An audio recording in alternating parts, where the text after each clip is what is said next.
So, next on our agenda this afternoon is Associate Professor Kate Drummond from the Royal Melbourne Hospital.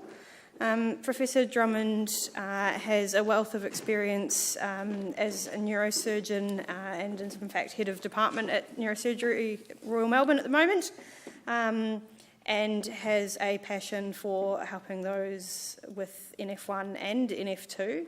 And this year has set up an NF clinic, which is being run, is it 3 or 4 times a year at this stage? 3, 4? I can't count, clearly. Yep. My goodness. So, look, it's growing exponentially. Look, she's here today to tell us all about that and what she does as well. Thank you so much. Okay. Just hang on until I get this going.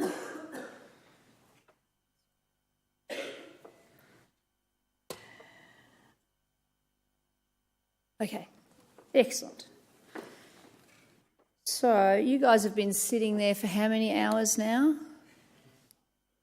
A few. All right, so I will try and be interesting. And actually, you know, the title I was given was Neurofibromatosis at the Royal Melbourne Hospital. What does that mean?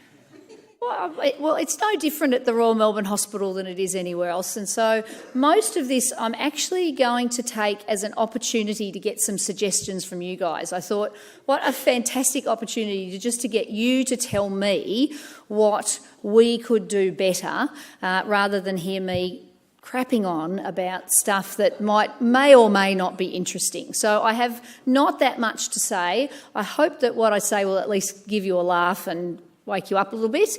And then I'd really, really hope that you guys might tell me what we should be doing with neurofibromatosis at the Royal Melbourne Hospital, because that'll be much more interesting to me and I suspect to everyone else. So the other person who's involved in this little endeavour with me is Marcia Fleet, who's our neuro-oncology care coordinator. Marcia's up there, arm in the air. Okay, sitting there. And so really this has been a bit of a shared journey that we're trying to provide tailored and customised services to patients with neurofibromatosis at Royal Melbourne.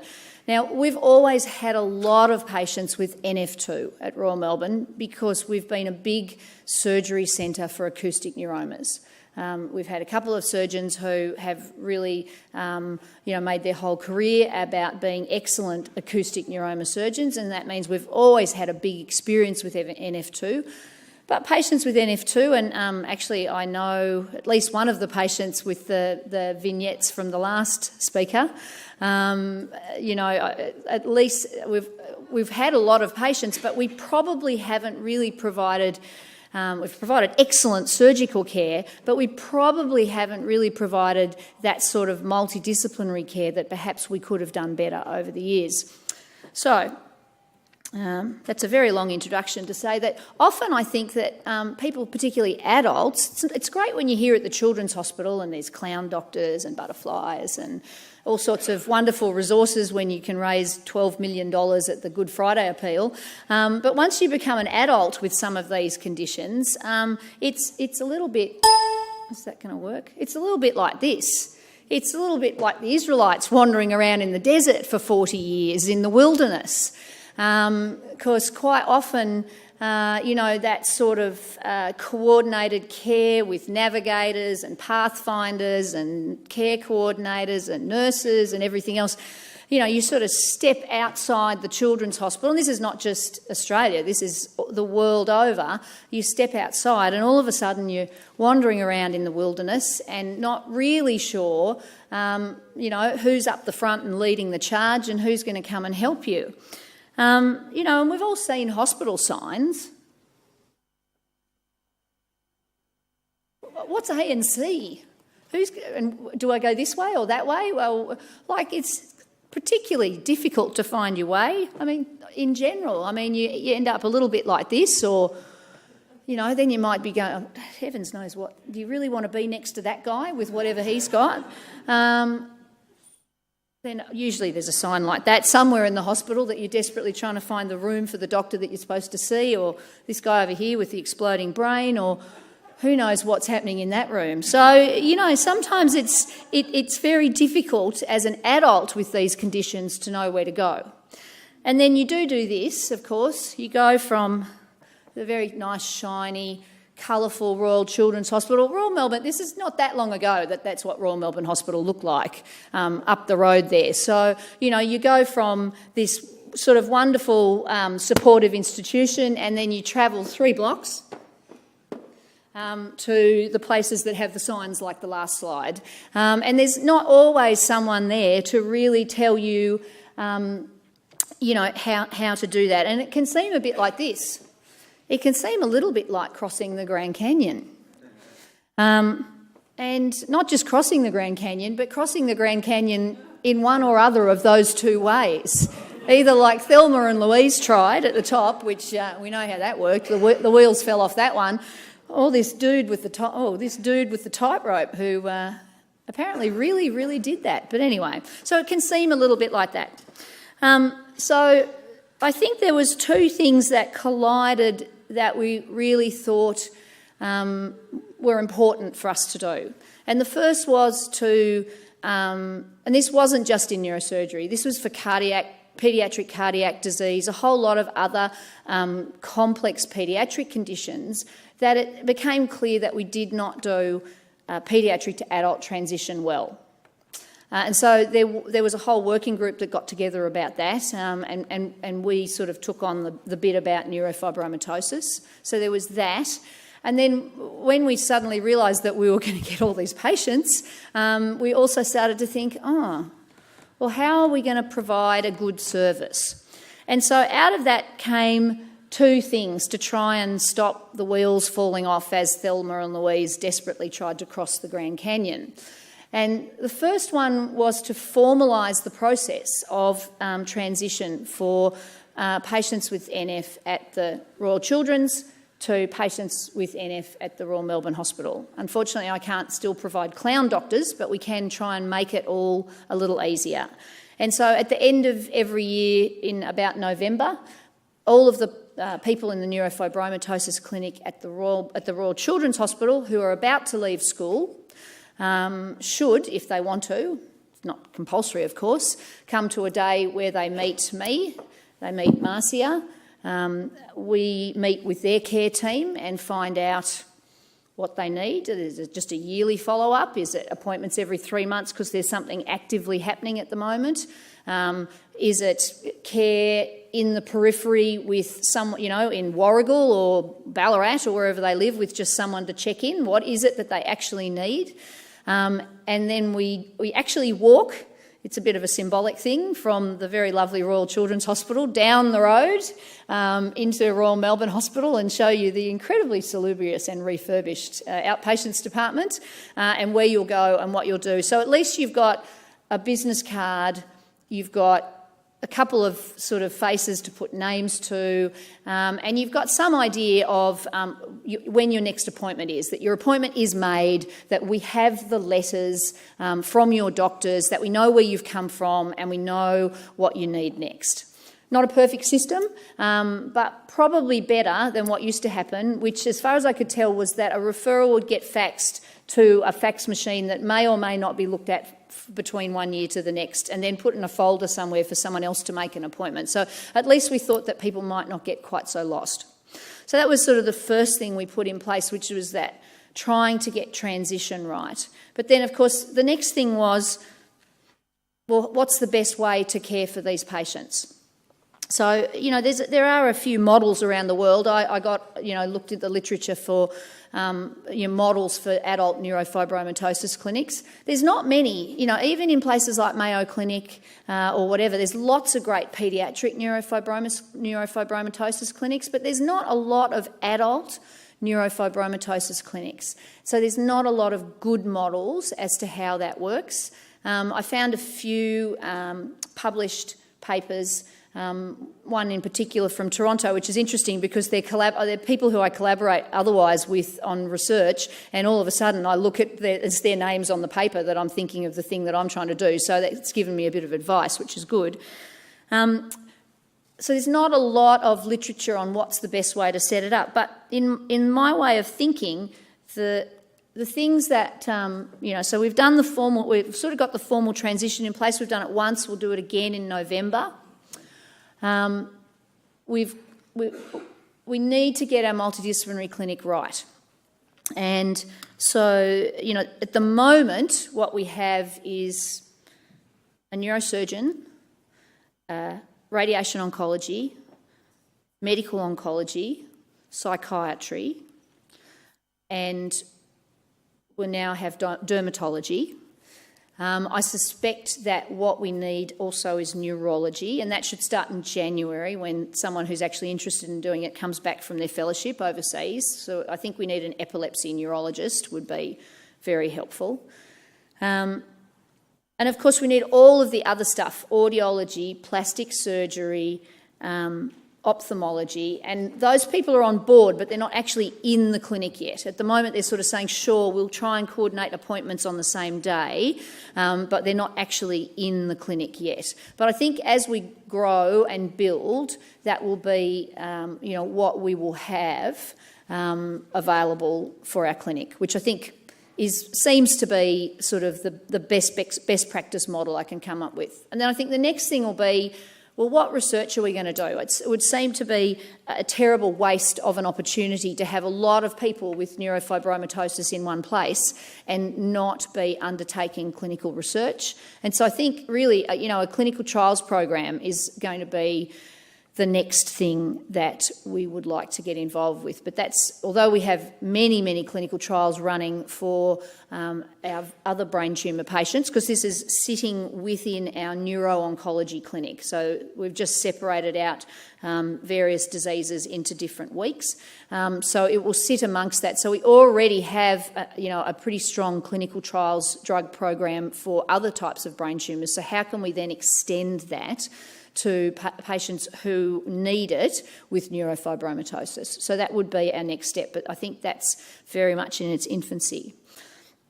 So I don't have much more meat to tell you than that, much more substance, but I was kind of hoping that I might be able to get a few people to let me know if you had your ideal, and you can pretend we've got as much money as you like, even though we have none. If you had your ideal neurofibromatosis clinic, what would be in it?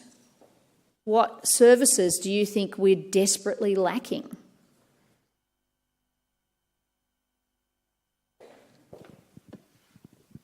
Everyone should have their hand up. I mean, clearly we're obviously destitute of all potential good services. Yes. I've been reasonably healthy, except for a couple of issues that cropped up in my 50s.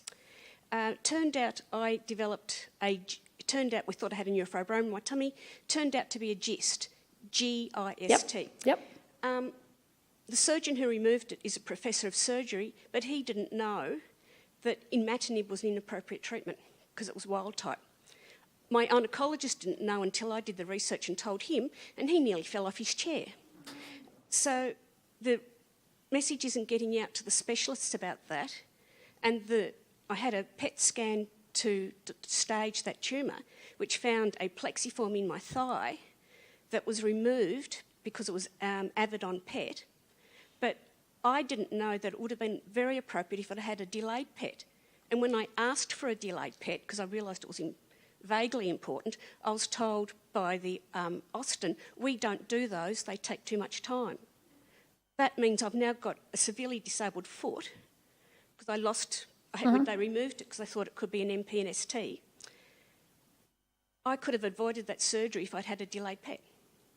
So I guess, thinking about your experience, being able to, and I wouldn't be the person to do that. I mean, I'm just a dumb neurosurgeon, but what we really need is someone who's sort of expert in sort of the general care of patients with NF and to be able to provide a liaison service. Yes. With... If you could have a point of excellence so that you can say, OK, I've got to pay, because my oncologist has probably never treated someone with NF. Okay, and that's actually an incredibly helpful suggestion, that having some sort of liaison service. You need a hub, and you need to be going up there to all the where they have the tumour boards, and they have all the different surgeons having all their or their weekly, monthly meetings, if you could have a outreach service to the specialist to say, okay, neurofibromatosis has got because it's got the name neuro in it, but it affects every cell in the body and every system in the body. Yeah, no, that actually is something I hadn't thought of, so thank you. Marcia, are you writing this down? Can you do that? Because I won't remember all of this. Now, just wait a minute. Before, though, I'm left with a tsunami, I can't institute all of these things at once, okay? I've just started the clinic, but we will work on it. I would like doctors to have a better understanding of neuroendocrine tumours and neurofibromatosis, and the risk of having a neuroendocrine tumour really becomes much higher if you've got NF, because the doctors keep blaming medications for it, and it's not medications. Yeah, I think we've identified that we need sort of people who won't be in the clinic at any time, but who are sort of associate members. And, obviously we understand that PHEOs and various other neuroendocrine tumours are incredibly important to be managed. And the nice thing about having it in a tertiary referral centre is that we do have a neuroendocrine service, but I think we have to build those nice strong links so that patients can go seamlessly in both of those services. Absolutely. Anyone else?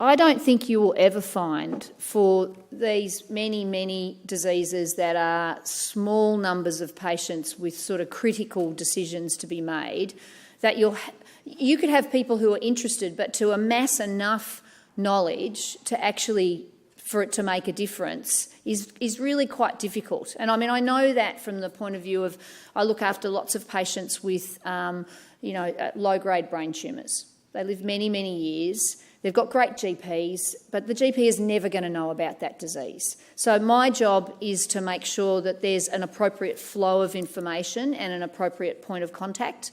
And I think you're never going to have people who are really sort of interested in the disease in terms of knowing a lot about it. But what we need to foster is being available to provide information when it's needed, if you're the one GP in the area looking after an NF patient, for instance, and being able to allow the people who need to be interested to upskill themselves at the time. And that can be both electronic, in-person, having a clinic that sends good letters instead of being in sort of, I love my trainees, but I know some of them in general neurosurgery clinic don't always send a fantastic letter to the GP about what's just happened in the clinic. So just making sure that a really good letter goes to your family doctor about what we've said and what should happen next and what the plan is. And even that sort of stuff can allow people to be interested without having to know. Yeah. Have you spoken to Mimi Berman about what we're doing in...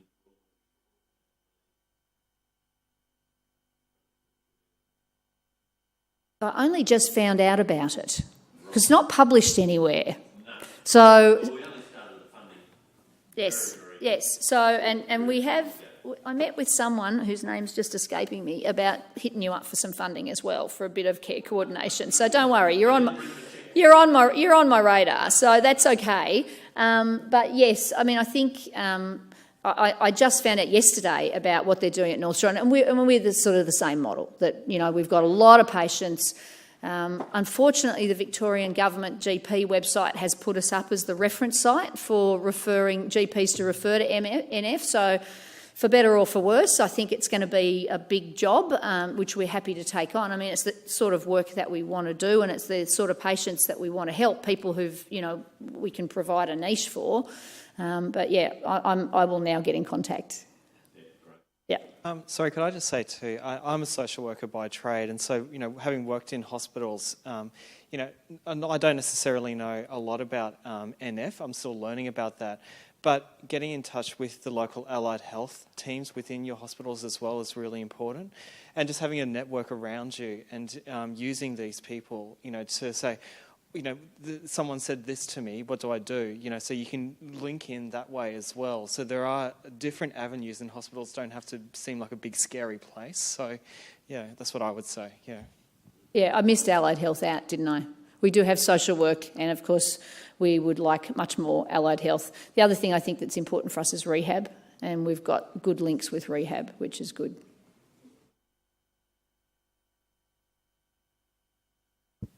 Oh, one more. I'll go here first and then to you. You said before about sending information to the doctors or the doctors' clinics. How do you know which ones to send them to? Because I'm presently trying to get in to see a specialist at the Monash.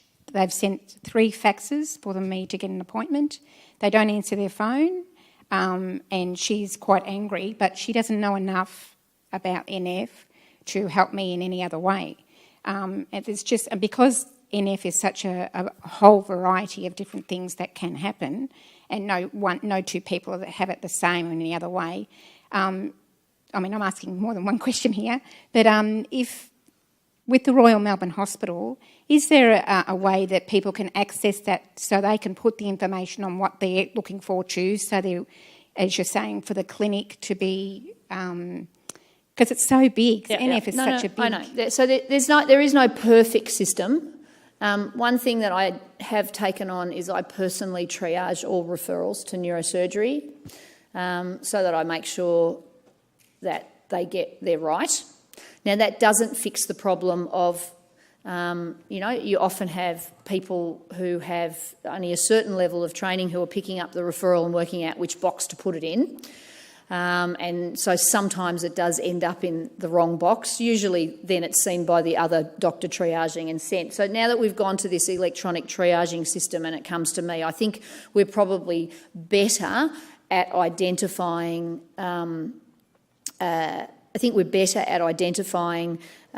patients with neurofibromatosis in the clinic they need to come to. Having said that, I think the other things that we can do better is certainly having gone onto the GP network referral fact sheets, which now has who to contact at Royal Melbourne if you've got a patient with NF, and probably going on our own hospital's internet so that if you search, you'll find how to get to the NF clinic is a useful thing. So, I will battle for the rest of my life, for better or for worse, the processes of the public hospital, and it's always going to be like that. I mean, on any one day we've got people vying, all sorts of people with all sorts of terrible problems, urgent and whatever. It's always going to be like that. I'm not going to make an apology for it, but I do think that has improved a little bit. And so they're what we've put in place. I think we could advertise a little bit better. And the other thing is, of course, through the Peter Mac referral system, if patients really come in with cancers, that comes to me as well through that way. But not perfect, but improving, better than it was. We now don't have, before we put the electronic system in, there actually was a folder that someone had put in a drawer with diseases that they didn't know what to do with since 2015. Actually, that folder actually existed, so I had to get it out and work through that folder. So I think it's better, but it'll always be difficult. You mentioned having lots of patients. Could you tell me roughly type of numbers, please? For so NF2? At the moment we've got, which were you talking about when I said we had lots of NF2 patients, or in general? So we would do 1 or 2 acoustic neuroma surgeries per week at Royal Melbourne, and probably about 15% of those patients had NF2. And so in my clinic I would probably see 1 to 2 patients with NF2 a week. So now, so that means one patient might be being seen every 3 months, one patient it might just be a one year or a 6 monthly visit. The NF clinics at the moment are booked up already to 15 patients per clinic, many of whom are new, and so I'm still working out how that's going to play out, because that's only going to keep increasing. And then if we add in I think there'll be a lot of patients who I would really hope that we could do telehealth for. So if you've got relatively mild NF that's being cared for by a smart GP in Ballarat, then it's really dumb for you to have to come down to Royal Melbourne to get your scan and be told that your scan hasn't changed or whatever. So I do telehealth appointments now.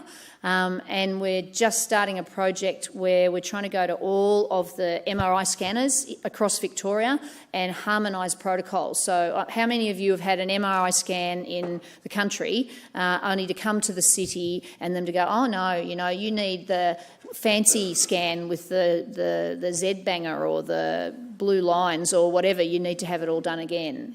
Does that happen to you? Happens to all my brain tumour patients. So we've actually got another project running where we're trying to harmonise the scan protocols for certain diseases right across Victoria, so that if you have your scan in Warragul, it'll be good enough for us to have a telehealth appointment with you at Royal Melbourne. So that's a very long-winded way of saying it's getting really big, but I'm not sure how big yet. And I'm still, obviously, if I get a referral through that says this patient with NF, they're in real trouble, lots of pain or whatever, and the next clinic isn't for 2 months, then I'll just see them next week in the clinic that's not an NF clinic and then slot them in somewhere else. Hi, Kate. It's Mona up here, right at the back. Hey, Mona. I know we're just about to finish. I just have a quick question, hopefully, and then just a comment for the community. The question is, you're leading this through the neurosurgery clinic. In Sydney, it's led by the genetics team. Daniel's just starting up in Brisbane and there's nothing there, so he's got a clean slate. So who are the key people he needs to gather together to get some sort of coordinated effort for NF? Well, the first thing you need is a champion. Yep. So that doesn't matter who that is. That could be, at the children's, it seems like Gab Dabchek's been, a real champion for NF1. He's a neurologist. I'm a neurosurgeon, but because the neuro-oncology clinic has been my baby over the years, and sort of the care of brain tumour patients, I've taken it on. I don't think it matters. You need a champion. And then I think, I went through the core: neurology, neurosurgery, dermatology, ophthalmology, plastics, rehab, easy, genetics, allied health. But you start, you just start. That's great. And then you just ask around and you find this person and someone else, and sure, I'll see any of those patients on that day if you send them across, if you've got one. You just start to build those. And that's how the neuro-oncology clinic used to just be me and one oncologist in a corner upstairs on the 7th floor when we started, and now it's massive. So you just keep going. Thank you. And just the comment I wanted to make is something I'm getting out of today is that we need to have a bit more information about where to contact all the clinics. Mm-hmm. And so I think CTF needs to look at perhaps having a contact page for NF services, and, where they aren't available in other states, there might be a champion that we can include as a contact person and so on. So we'll be having your service listed there as well. So there you go, a bit more marketing. Oh my God, I'm never going to have enough room. Thanks.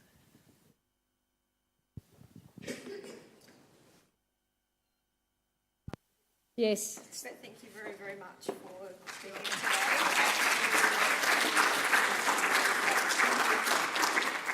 today. That's fantastic. Just a little bit, you would have noticed in your little packages today that there is a leaflet about the health pathway for neurofibromatosis created by... That's the one we're on. Yes, yep. So, as Kate said, that's the one that she's on. The Children's Hospital is on that as well. It has been created by the Northwestern Melbourne PHN, but is available across Melbourne and soon to be statewide. But as I understand it, GPs elsewhere can email through and ask for access to that pathway. And hopefully Mona up the back there will be reaching out to other primary health networks around the country to make sure that that's available across the board as well. So I think we might have some afternoon tea and a bit of a stretch so that our lovely captioner and Rebecca and Danielle can have a bit of a break as well. Thanks.